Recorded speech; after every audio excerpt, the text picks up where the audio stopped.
In every ancient culture, there's a story. A story of a great flood, and so vast, so merciless, it washed away the very memory of the world before it. From the Bible's Noah to Utnapishtim in the Epic of Gilgamesh to Manu of India's Vedas, the message is the same. The waters came, and humanity was erased. But what if it wasn't just a myth? What if a real cataclysm once reset human civilization? Imagine the Earth 12,000 years ago. The last ice age is ending. Massive glaciers stretching across continents begin to melt. The world trembles under a climate shift unlike anything in recorded history. Sea levels rise, not by inches, but by hundreds of feet. Entire coastlines vanish. Cities, if any existed, are swallowed whole. And in the silence that follows, only stories remain. Stories passed down through survivors, transformed over millennia into myths of divine punishment, wrathful gods, and rebirth. Today we explore that forgotten epoch, the flood that may have erased humanity's first civilizations. Modern science once dismissed flood myths as mere allegory, but in recent decades, something remarkable has emerged. Geological proof of a massive flooding event around 10,800 BCE. It's known as the Younger Dryas Impact Hypothesis. According to this theory, a comet or meteor exploded over the ice sheets of North America, sending torrents of meltwater rushing into the oceans. The sudden deluge caused global flooding, megafauna extinction, and a plunge back into Ice Age conditions. Across the globe, sediment layers tell the same tale, a layer of ash, melted glass, and micro-diamonds. The mark of a planet-wide disaster. Sea levels rose nearly 400 feet, swallowing entire landscapes that once connected continents, from Doggerland between Britain and Europe to the Sundaland Plains between modern Indonesia and Thailand.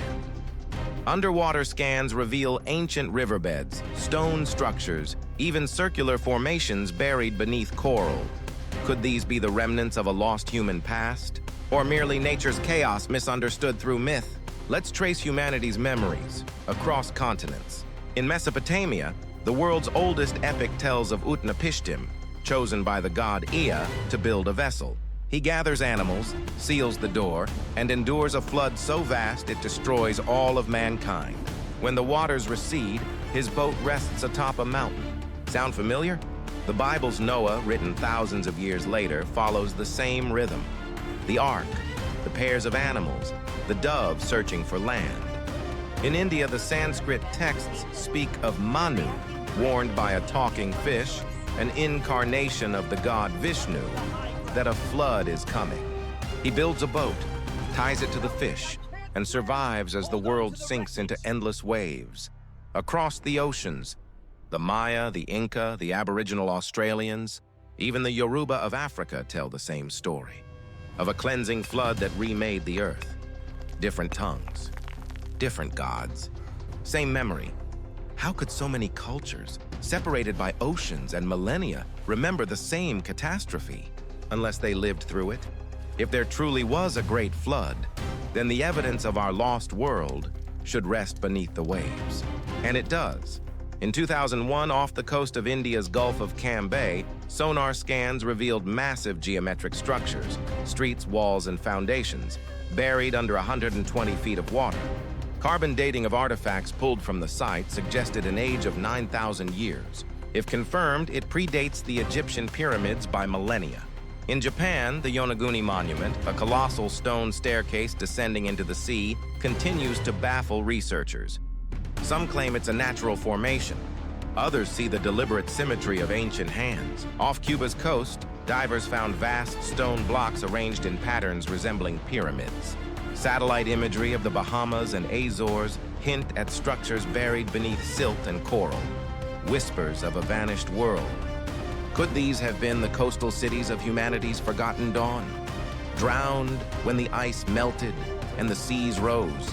Or are they the illusions of hope?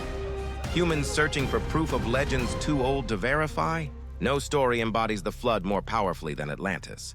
First mentioned by Plato over 2,000 years ago, Atlantis was said to be a mighty civilization, wealthy, wise, and proud, until it fell to greed. The gods, angered, sent one terrible day and night of earthquakes and floods, and Atlantis sank beneath the sea. For centuries, scholars dismissed it as allegory. Yet Plato insisted his story came from older Egyptian records, accounts of a civilization that perished long before Greece was born. Could Atlantis be a symbolic retelling of that same global flood? Some researchers connect it to the end of the Younger Dryas, when coastlines were obliterated worldwide. Others place it near the Azores, Sahara, or even Antarctica, a continent now entombed in ice. Perhaps the true Atlantis was not a single city, but the sum of all the lost coastal worlds humanity once called home, now hidden under waves and time. Science, of course, seeks evidence, not myth, and yet the data grows harder to ignore. Around 12,000 years ago, the Younger Dryas period ended in violent abruptness. Ice cores from Greenland show temperature spikes of over 10 degrees Celsius within decades, an unimaginable shift. This coincides precisely with massive flood outbursts from North American lakes, especially Lake Agassiz, which could have released more water than all the world's rivers combined. This water surged into the oceans, raising global sea levels and possibly causing the floods remembered in ancient lore. The cataclysm may have wiped out advanced hunter-gatherer societies, forcing survivors to rebuild from scratch, the reset of humanity. Archaeological sites like Göbekli Tepe in Turkey, dated to around 9500 BCE, suddenly appear right after this event. Massive stone temples built by supposedly primitive people. Did the survivors of a lost world build these monuments to remember what came before? A civilization reborn from the ashes of the flood? Perhaps the Great Flood is more than just a memory of water. Perhaps it's the story of loss, the universal trauma of our ancestors who watched their world disappear beneath the waves. It's why the myth survived, passed from mouth to mouth, across languages and generations, until it became religion, morality, and fear of divine retribution. The flood reminds us of our fragility, of how easily the planet can erase everything we've built. And as our modern world faces its own rising seas, melting ice, and vanishing coasts, we must wonder, are we once again standing at the edge of another great flood? In the silence after disaster, humanity is reborn. The flood myth, whether history or parable, carries one truth that endures: we are temporary.